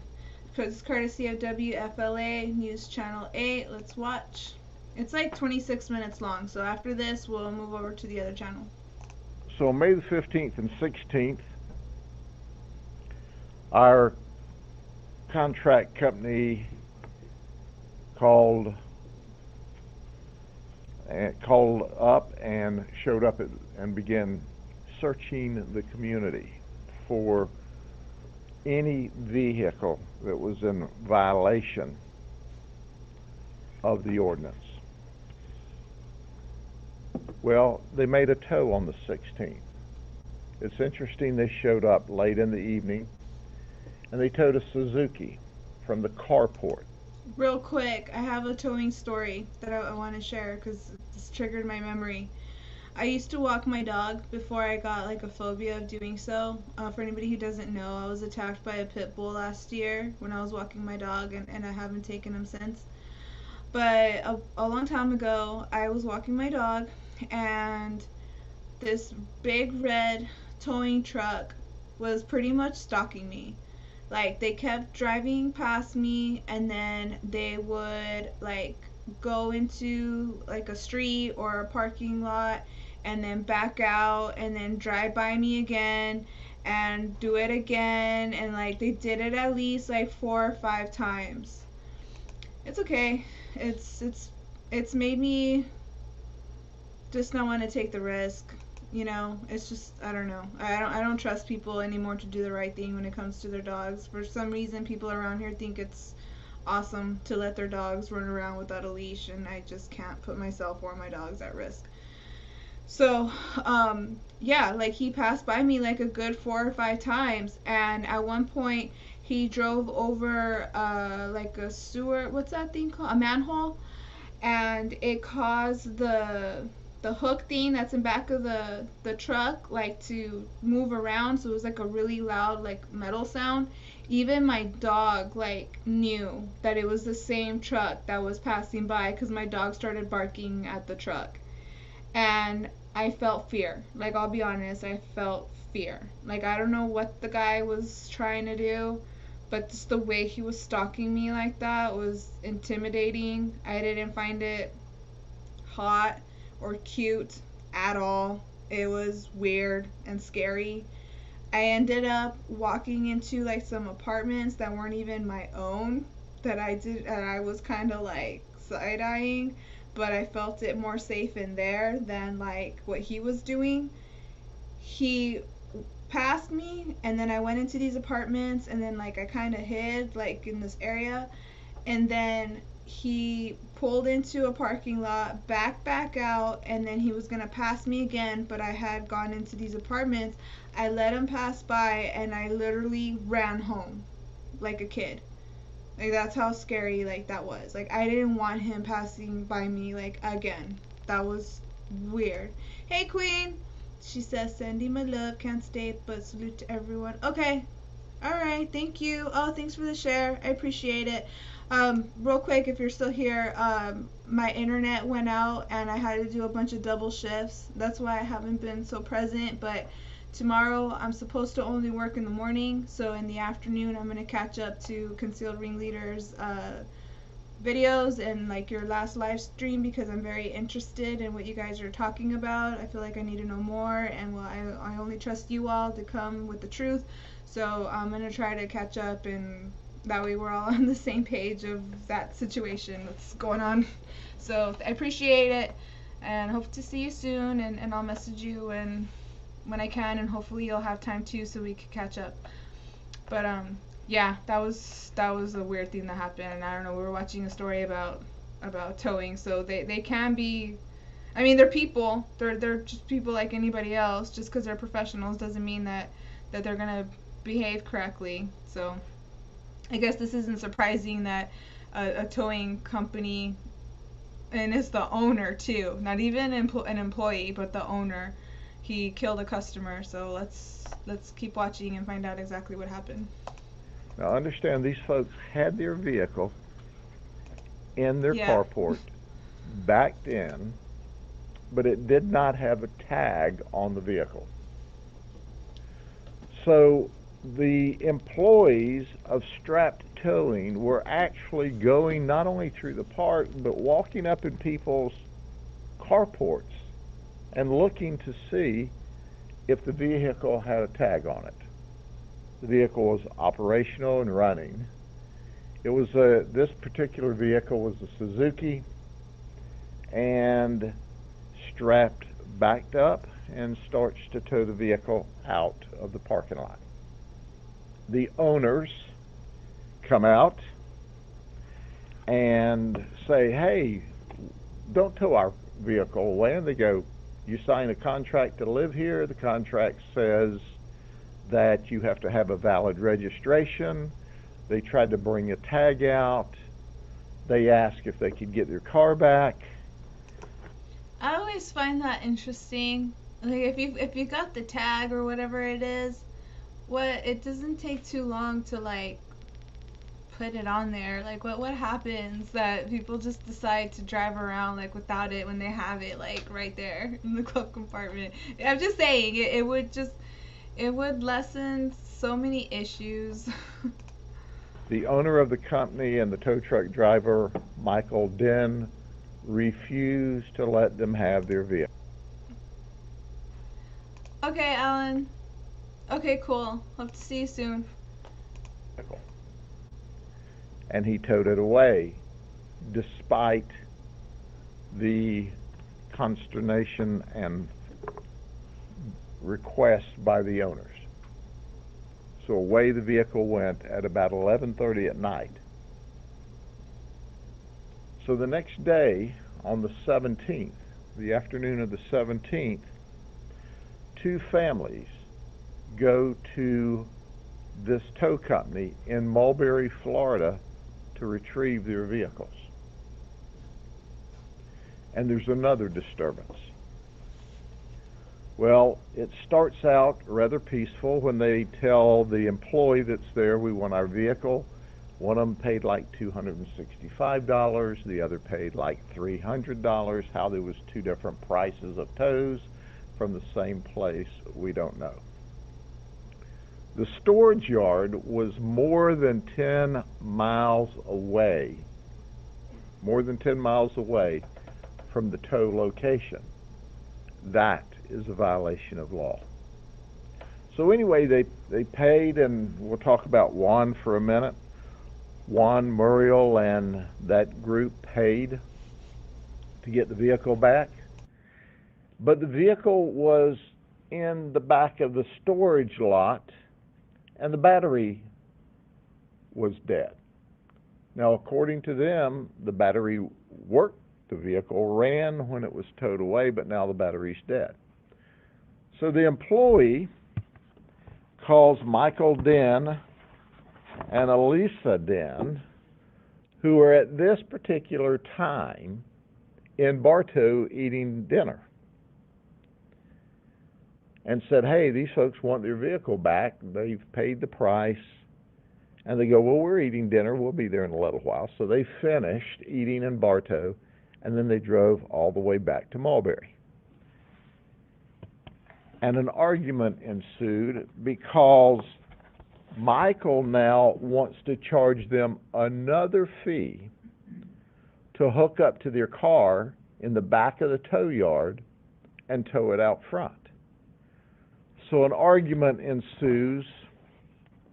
Subsequent to the argument, Juan, who has a 14-year-old young lady in the car, drives the vehicle that he arrives in down to the corner, drops off a 14-year-old girl, spins around in the car, charges back where people are arguing in the road, and runs into Michael Den, swerves and hits Michael Den's brother,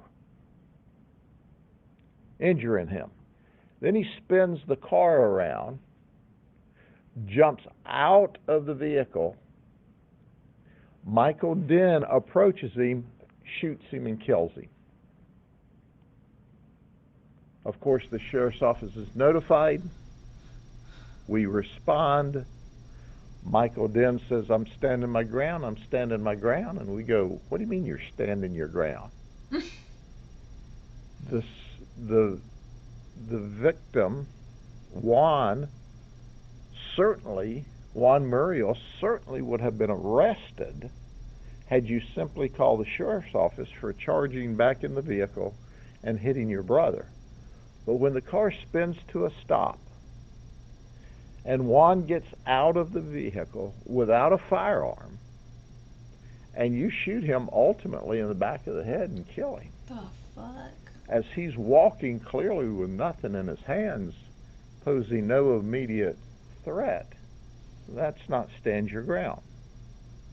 So he was arrested. That caused our detectives, both our homicide detectives, who also got our Northwest District detectives involved, going, what happened? What was the genesis of this problem? Well, it was an over-aggressive tow company. That's where it started. We also learned that in addition to towing this car that by the contract they signed to live there was technically a legitimate tow, but it wasn't the spirit of the Sorry. Jinxie asked, he looks familiar. Was this in Houston? No, Sheriff Grady, I think his name is Grady, covers some part of Florida. It's Polk County. But yeah, this is in Florida. The intent of the process. The spirit of the rule simply is that you don't want derelict vehicles collected in the mobile home park. But this guy and his team that was there had flashlights walking up underneath people's carport to see what they could see, and found this one without a tag on it and towed it away. It's weird. Well, not only did they tow that one, we found where they've towed 19. They towed this vehicle, totally separate incident. Do you know why they towed that vehicle? Why? They said it was parked on the grass. That's petty. And there is an authorization by Stoll Mobile Home Park if you want to park a second vehicle. If you put down a gravel area, then that's permissible. It looks like they did. There's gravel. I don't know if you can see my cursor. But yes, they did what they're supposed to do. Well, they parked on the gravel area that they was allowed by Stoll Mobile Home Park, and still this tow firm towed their vehicle away. They said, well, there was grass growing up through the gravel, so they had parked on the grass. That's nasty. I just, like in Polk County vernacular, that just ain't right. So we got to investigating, and our detectives did a remarkable job. There is a law that says that a tow truck has to have specific markings on the side. Name, address, DOT numbers. Newsflash, this didn't have any markings on the side. Facts. Further investigation revealed that, yes, some tows were technically, contractually appropriate, but then look how the people got treated when they came there and paid their $265 and $300. That's what caused this entire event to deteriorate into what was ultimately a shooting and us charging Michael with second-degree murder. Well, guess what? Yesterday was the next phase of an investigation by our property crimes detectives when we arrested Elisa Den and Michael Den, who owns Strapped Transport Towing and Recovery Company, with 19 counts of towing outside of a 10-mile radius. That's a third-degree felony. Dang. Elisa was charged with 2 counts of improperly marked tow vehicle.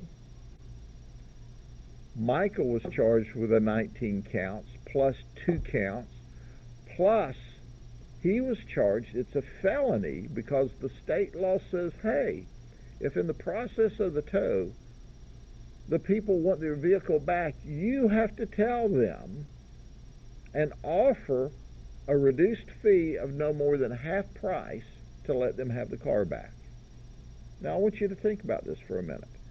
Had Michael Den, even though he was technically correct, even though he was ethically and morally bankrupt when he towed that vehicle out from under the garage or the carport, had he followed the law and given them the opportunity to pay half the fee that night, that murder the next day never would have occurred.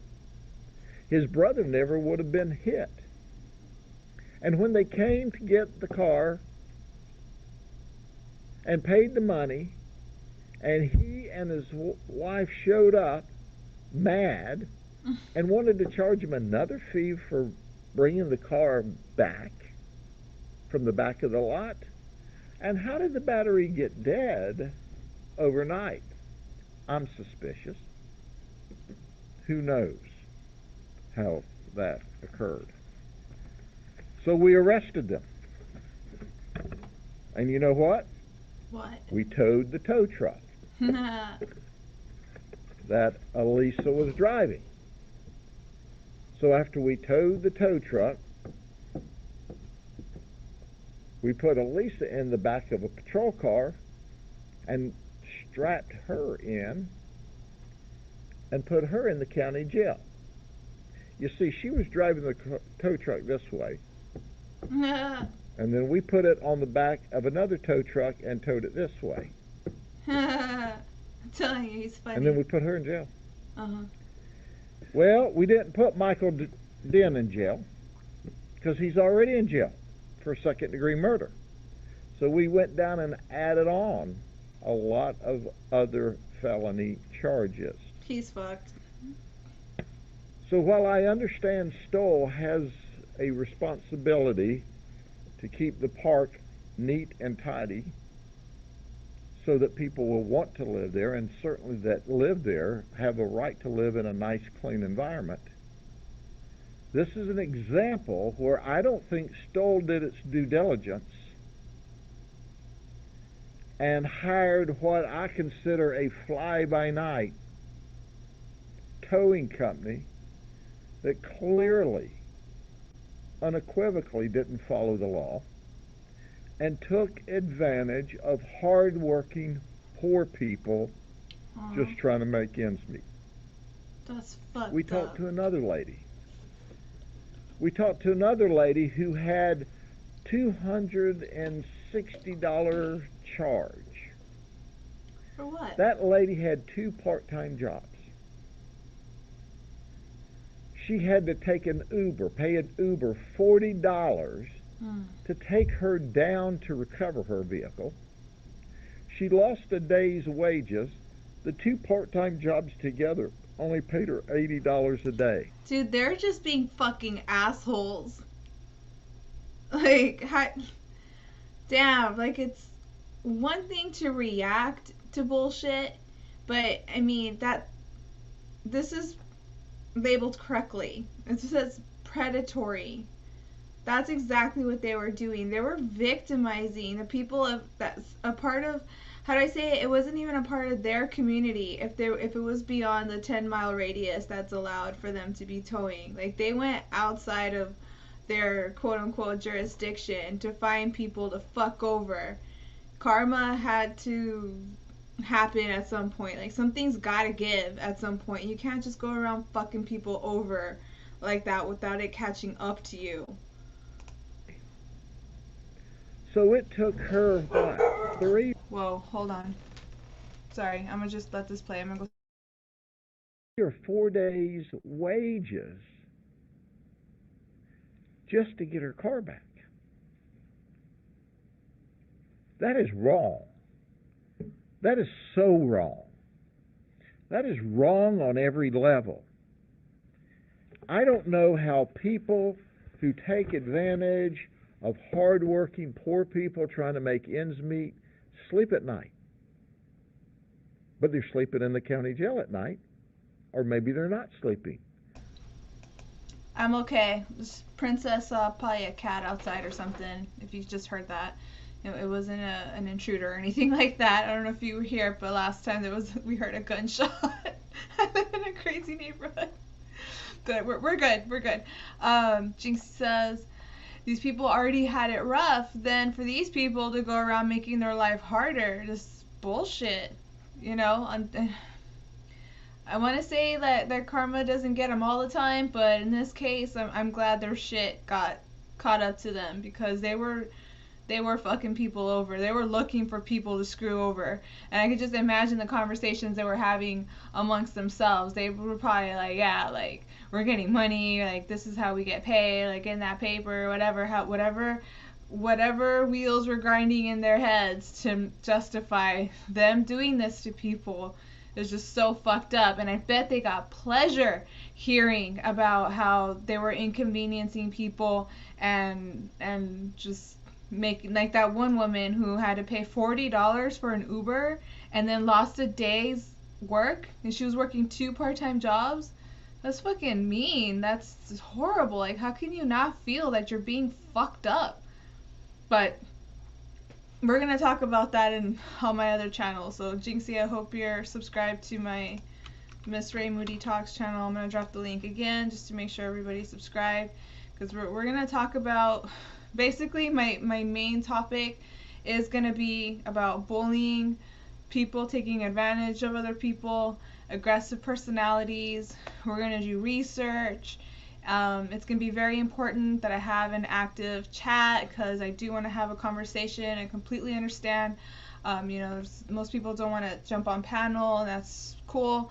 I'm considering just doing away with panels like altogether, but that's something we'll talk about over there.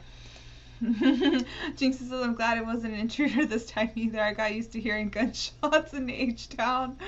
Yeah, I bet. Houston's scary to me. It's a nice place to visit, but I wouldn't want to live there. But occasionally, just occasionally, we arrest people, and it warms our heart to see them go to jail.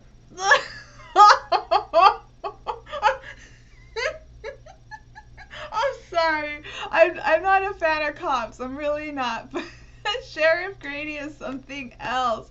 He throws shade, puts people on blast. He does it like it is. And I appreciate that. I've never heard of him, like being brutal or anything like that, like on the job. I'm not too sure if he, I think he does arrest people. But when he's on the podium there and he's talking his shit, it's hilarious to me. And fuck these people. It sounds like there were bullies in the neighborhood, and they had, all that stuff that was going on. And I'm not too clear about the murder part. I probably need to watch that again on my own time. I'm not too sure what happened there. I was kind of distracted at the time, but from what I did heard, like, these people were assholes, were. My heart is warmed that we lock these people up, that we're taking advantage of poor, hard-working folks just trying to get along in life. Right. Here's the message. You better not do that, because my detectives are not happy about it. I'm not happy about it. And we're going to be looking for the unethical people that are taking advantage of the hardworking, poor people just trying to get along in life.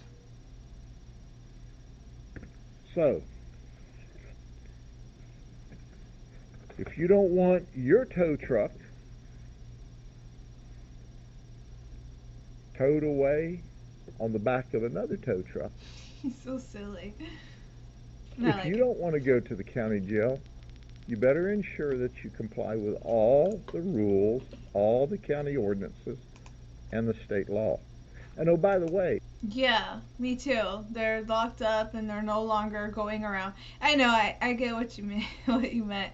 But yeah, they're not going around looking for people to fuck over because they're locked up. Just thought I heard something. we have seized this white tow truck, and we plan to forfeit it. And once it's successfully forfeited, we'll put the appropriate Polk County Sheriff's Office markings on it and use it for our purposes at our fleet center. So we'll save the taxpayers money while teaching these folks a lesson. So one would be alive today had Michael Den just followed the law. There never would have been a confrontation in Mulberry at the tow yard. And after they paid the fee, they were going to take one last shot at taking advantage of hard-working folks by saying, you want your car out now? You got to pay us to tow it from the back of the lot. That's when the event totally deteriorated. Are there any questions?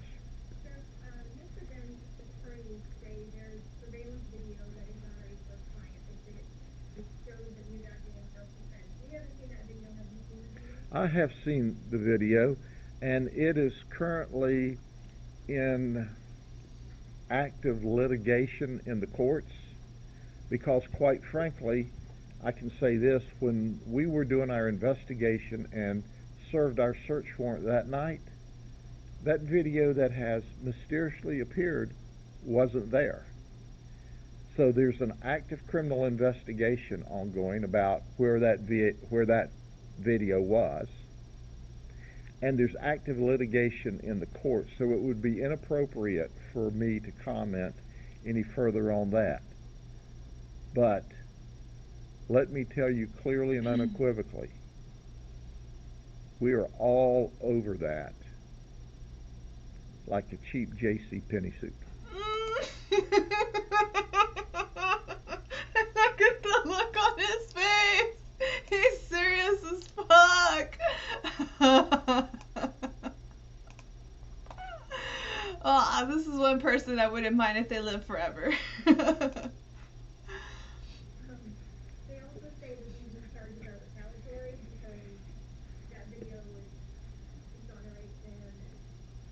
That's what they pay that defense attorney for, to throw all this nasty in the air. Well, I asked that defense attorney to hearken back that had his client not murdered Juan.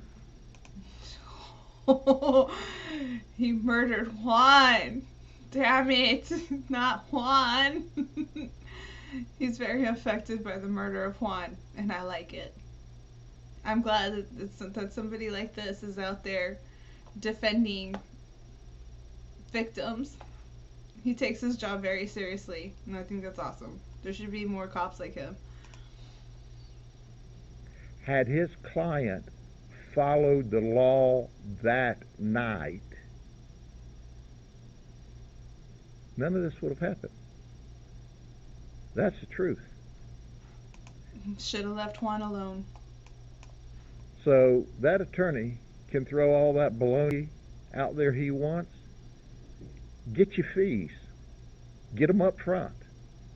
Because we're going to lock them all up for violating the law.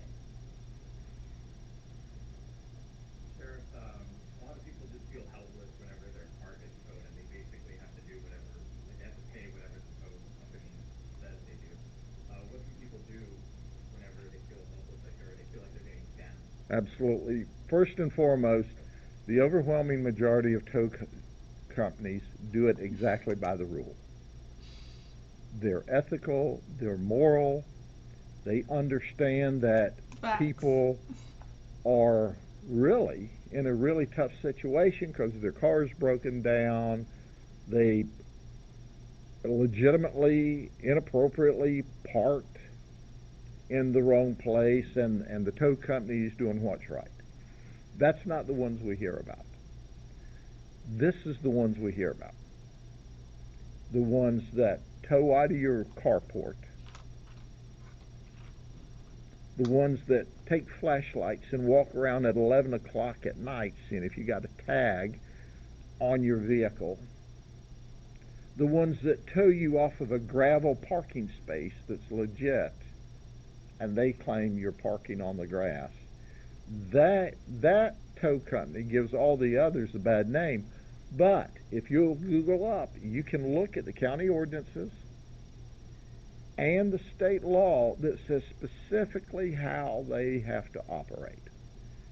And if you find that you have been abused, if it's civil, there's civil remedies, and you can go to court with that, either yourself or there are lawyers for legal aid that will assist. Or if it's criminal, we'll put them in jail. But at the end of the day, we understand that when you run a mobile home park, you can't allow derelict pieces of crap cars to collect, because the people who live there don't want to weave around that kind of stuff. You've got to keep a clean, nice environment in your mobile home park, but you ethically and morally and legally have the obligation to employ the right tow company doing the job the right way, and that's not taking flashlights and meandering through the park at 10, 11 o'clock at night. That's just wrong. It's just wrong. Now, Stoll has reimbursed some of the people because when it's come to their attention, they figured out that strapped towing inappropriately seized some vehicles. But this investigation's still underway. We haven't found all of the victims yet. We want to talk to them because we want to bring more criminal charges. And if there's other mobile homes or businesses that have these fly-by-night people violating the rules, you ought to clean your act up before we get to you, or you too will get strapped in the back of a patrol car and towed to the county jail. I just want to clarify one thing. It says between May 15th and May 16th, there were 19 vehicles. Was that just one night? 19 vehicles or 2 or 3? It was late on the night of 15th and the 16th, and then the night of the 16th. So it's a lot of vehicles.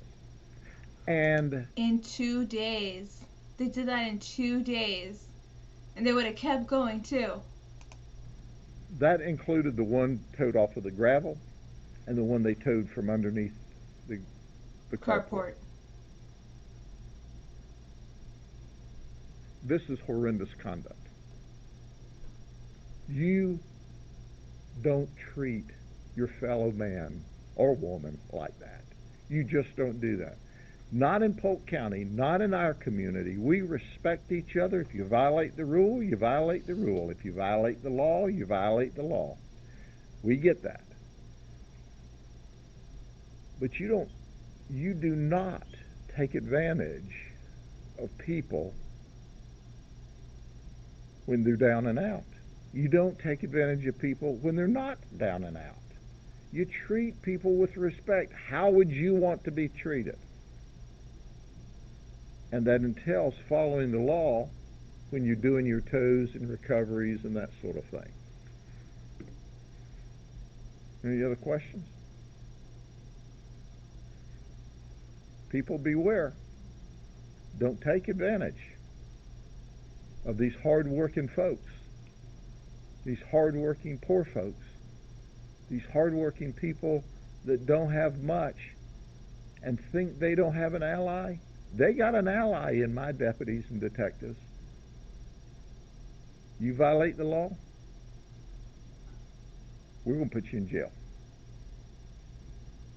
Guaranteed. Have a good day. And they got the video clips if y'all want to see that. Let's check it out. I'm not too sure. Looks like there's a little bit left into the video. Let me see what they decide to do. But we went from seeing bad police work in the Elijah McClain situation to good police work with the sheriff. So it's very important that we look at every situation for what it is and we break it down appropriately and talk about what we think and feel about it, because I'm definitely never gonna,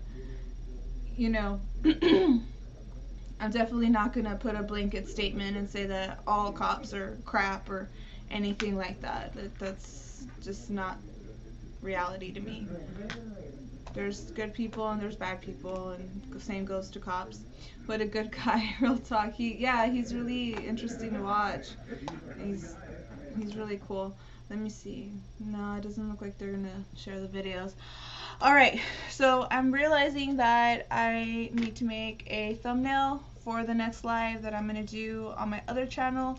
So I do need, I want to say like 15-20 minutes from now until I can start the next live. Yeah, so I also want to check on my dogs, make sure I'm all set so that we could sit and have a chat. So I will be ending this live. Please make sure you're subscribed to my other channel so we could go over there and continue. So thank you very much, everybody that has joined and participated in the discussion. It's very important to me that I have a chat that likes to speak their mind. If I ever, you know, skip a comment or something like that, I don't do it on purpose. I'm just kind of multitasking here, so I try to get to everybody's comments as I go. Okay, so yeah, let me go ahead and stop screen sharing, and then we could go to the see you soon ending. Where are you? Here you are. And then yeah, so we'll see you guys in a little bit. So just give me like 15-20 minutes and then we'll get started on my other channel. So see y'all soon.